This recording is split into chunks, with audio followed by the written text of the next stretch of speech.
ज्यावेळेस तुला त्या नाटकातले कॅरेक्टर मिळाले, अधांतर मधलं पात्र मिळालं आईचं, जे खूप महत्वाचं पात्र आहे आणि स्ट्रॉंग पात्र आहे, अगदी अगदी त्यावेळेस तुझी प्रोसेस काय होती? ती भाषाच वेगळी आहे, कॅरेक्टर म्हणून जगणं वेगळं आहे, आणि मला ग्रामीण सातारी ग्रामीण बोलण्याची पूर्ण सवय होती, पण ते कोकणी ग्रामीण होतं.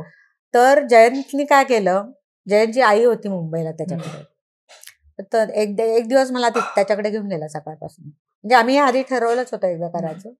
मग दिवसभर त्याच्या आईशी मी बोलले, तिला ऑब्झर्व करत गेले, तिचं जरा बघत गेले, आणि अशा पद्धतीने मग नटाला काय ते हे पकडूया, हे सोडूया, काय असं करू शकतो आपण.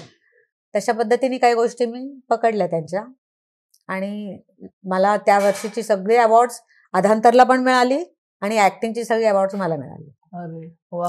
हे बेस्ट नाटक म्हणून अधांतर, बेस्ट ऍक्ट्रेस म्हणून मला, आणि आणखी कोणाकोणाला आमच्या मिळाली, पण ही दोन्ही तर सगळी मिळाली. म्हणजे जेवढे अवॉर्ड्स असतात तेवढी त्या वर्षीचे अवॉर्ड्स आम्हाला दोन्ही मिळाली काय. So Adhantar is something for me. Adhantar मधले काही मोमेंट तुला आठवतात का इथे ते कॅरेक्टर करताना, किंवा को ऍक्टर सोबत सीन एखादा आपण प्रयोग झाला म्हणतो अरे खूप मजा आली त्या प्रयोगाला, त्या सीनला, ऍक्टर त्या एका क्षणासाठी पूर्ण नाटक करत असतो, ते क्षण येऊन गेला, असं तुला अधांतर किंवा बाकीची नाटकं करताना तो क्षण आला आणि असं वाटलं की अरे मी लक्की आहे ऍक्टिंग करतोय किंवा करते? नाही, पण असं मला पूर्ण नाटक बरंच वाटलं, असं म्हणू शकते. म्हणजे तो आता बोलत होताच ना, तर मी ऐकताना माझ्या डोळ्यासमोर ते सीन्स जात होते, तर मला ठरवता येईल ना की हा सीन चांगला की हा सीन चांगला. ते संपूर्ण, कारण एक तर ती दोन्ही नाटकच एवढी ग्रेट होती की त्यातलं कुठलंही मी असं कमी जास्त करू शकत नाही. आणि ते नाटक म्हणून सुद्धा, म्हणजे क्राफ्ट म्हणून सुद्धा जयंतने ते इतकं छान पकडलं होतं. आम्ही काही शेवटीचे चेंजेस केले, इतकंच नव्हे तर मला जयंतला सलाम करावासा वाटतो, आणि स्वतःलाही थोडीशी पाठवून करावी वाटते. ती अशी की ते नाटक आधी 1 वर्षभर माझ्याकडे आलं आणि मी ते वाचलं, तर त्याच्यामध्ये शेवटीचे काहीतरी गोंधळ होते, ते म्हटलं हे काहीतरी गोंधळ आहे, हे नाटक इथे संपत नाही, ते चुकतंय की संपताना काहीतरी चुकतंय याचं.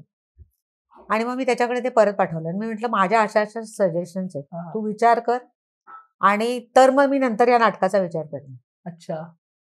त्यांनी ते ऐकलं, त्यांनी ते पुन्हा लिहून आणलं, आणि मग पुन्हा मग जेव्हा ते आणलं तेव्हा मग आम्ही ते केलं, आणि मग ते ऑल इज हिस्ट्री. म्हणजे ऐकणं ही खूप महत्वाची गोष्ट आहे. एखादा रायटर असतो की म्हणतो नाही, त्याला माझं म्हणजे अक्षरशः ना काय म्हणतात, पूजा करा असं तो माझ्या मागे लागला होता, म्हणजे हात पकडून मागे लागला होता की बाई तुझ्या खेरीज हे मी कुणाला देऊच शकत नाही, तुझ्या खेरीज मी तुला देऊच शकत नाही, असं तो मला सारखं म्हणायचा. आणि मला सातारी ग्रामीणची मला चांगली सवय होती, पण ते कोकणी होतं ना, तर ते एक मला चांगलं चॅलेंज होतं. खूप मजा आली ते करताना, आणि बाकी नटही सगळे चांगले होते. मला तू बोलतो जाणवलं की जेव्हा जयंत पवार सर तुझ्याकडे आले होते आणि तू त्यांना सजेशन दिले, तर इथे कुठेतरी NSDच्याही संस्कारांचा प्रश्नच नाही आहे, जिथे इन्स्टिट्यूट लेवलला क्राफ्ट तू जे बोलली स्टार्ट मिडल एंड, आणि ते होते का, तो इम्पॅक्ट पडतोय का ऑडियन्सवर? तर बोलता हा हो, अरे प्रश्नच नाही, अगदी बरोबर आहे तुझं ऑब्झर्वेशन आहे.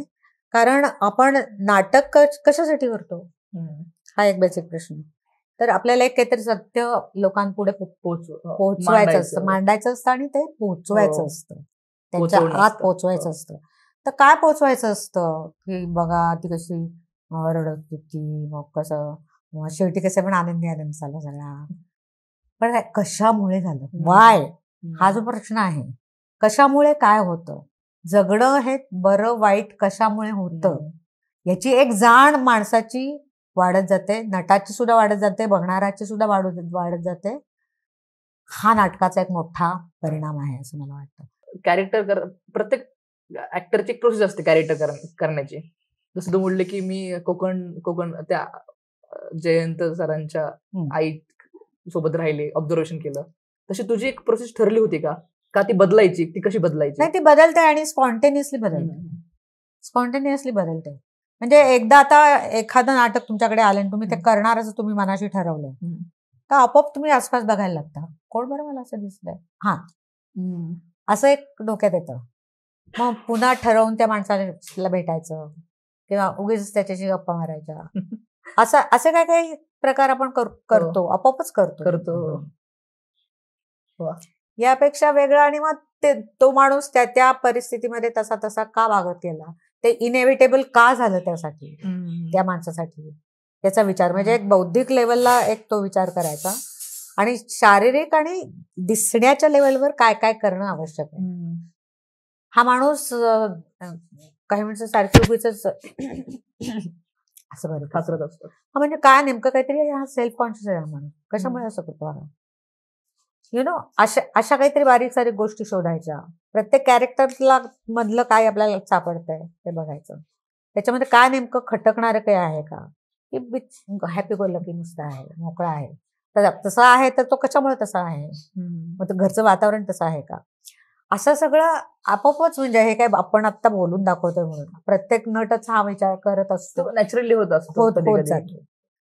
अजून महत्वाचा एक प्रश्न आहे माझा कॅरेक्टर करतानाचा, की कॅरेक्टर करताना 2 प्रकारचे कॅरेक्टर आपल्याला मिळतात, की एक कॅरेक्टर खूप जवळच असतं, अरे हा बघितलाय माणूस मी, किंवा ही व्यक्ती, ह्याचा स्वभाव हे जवळचीच आहे किंवा हे माहिती आहे मला हे. आणि दुसरं जे कॅरेक्टर असतं की अरे ह्याचं काय करावं आता, ह्याला कसं निर्माण करावं. तर या दोघांबद्दलचे तुझे अनुभव ऐकायला. एक तर फॉर्च्युनेटली कुठल्याही कॅरेक्टर बद्दल मला असं वाटलं नाही की अरे मी काय करू, मी हा पाहिलंच नाही, असं झालं नाही. समहाव जी माझ्याकडे आली कॅरेक्टर ती मला बघण्यामध्ये आपोआप मी त्याच्यामध्ये जात राहील. म्हणजे असं कुठे प्रश्न नाही पडला अरे ही याची का वागते, अशी का वागतेची कारण शोधणं हेच तर ऍक्टिंगचं प्रोसेस असतं. कारण कशामुळे ती आत्ता असं बोलली, का बोलली असेल असं, तिच्या मनामध्ये काय चाललंय, हा अभ्यास आपोआप घडत जातो. तर तसं जिथं होत नाही तिथं मग काहीतरी बी नसतं. पण समहाऊ फॉर्च्युनेटली मे बी असं माझ्या कुठल्याही कॅरेक्टर बद्दल मला वाटत नाही की मला तिथं कळतच नव्हतं की मी काय करू. आय एम अनकम्फर्टेबल, तिथं काय करू, या क्षणाचं मी काय करू मला कळत नाही. असं समहाव माझ्या बाबतीत झालं नाही कुठल्याच रोलच्या बाबतीत. कारण आपण मागे एक अंडरप्ले मनामध्ये तयार करत असतो की मी हे बोलतेय तेव्हा माझ्या मनात काय चाललंय. हे जेव्हा तुमचं तयार होतं तेव्हा तुमचे कॅरेक्टर जिवंत होते. मानसिकता म्हणजे तिला आत्ता असं वाटतं म्हणून ते असं बोलते. ही जी अंडरस्टडी असते ती अंडरस्टडी महत्वाची असते. म्हणजे मग ते, आणि शिवाय तुमचं नट म्हणून चांगलं असणं आवश्यकच असतं. कारण तुम्हाला अंडरस्टडी भले येत असेल पण तुम्ही नट म्हणून जर चांगले नसाल तर त्याचा काही उपयोग होणार. तर हे कॉम्बिनेशन जेव्हा चांगलं जुळून येतं तेव्हा जिवंत होतं कॅरेक्टर. तू नाटक आणि सिनेमा पण केलेले आहेत, तर नाटकाची एक वेगळी प्रोसेस असते. नाटकाला एक पूर्ण खूप दिवस असतात, 1 महिना 2 महिने 3 महिने वर्ष. सिनेमाला डायरेक्टर म्हणतो की ताई हे कॅरेक्टर आहे या शूटला. ह्यावेळेस तुझं काय प्रिपरेशन असतं?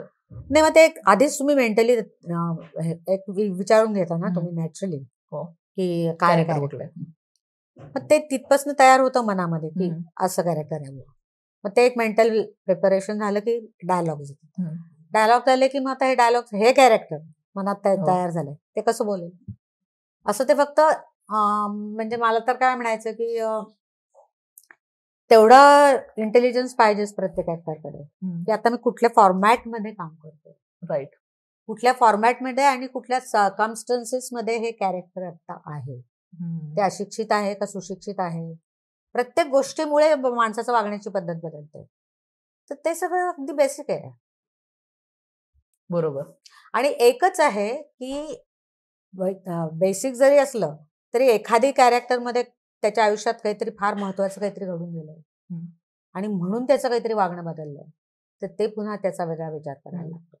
म्हणजे म्हणून मानसिकदृष्ट्या त्याच्यावर काहीतरी मोठा फरक पडला हा विचार करायला लागतो. म्हणजे सगळी हिस्ट्री त्याची नीट समजून घेणं ही तर पहिली गोष्ट आहे. कुठलीही कॅरेक्टर तुम्ही करा. हो. पण नाटकाच्या वेळेस त्याला एक चांगला वेळ मिळतो प्रोसेस. आणि सिनेमाच्या वेळेस तो वेळ तो आपला आपण करत बसावं, करणं सेल्फ स्टडी महत्वाचं. राईट. आणि सेल्फ स्टडी बरोबर असं पण करावं लागतं की दिग्दर्शकाच्या मनात काय आहे, मला असं वाटतंय त्याच्याशी एकदा बोललं पाहिजे, तर त्याच्याशी एक दोनदा बोलून घ्यायचं आणि मग त्याच्या डोक्यात काहीतरी तिसरंच आहे असं दिसलं की मग आपल्या ह्याच्यामधलं आपण ऍडजस्ट करायचं. हे सगळं सिनेमाच्या बाबतीत करावं लागतं आपल्याला.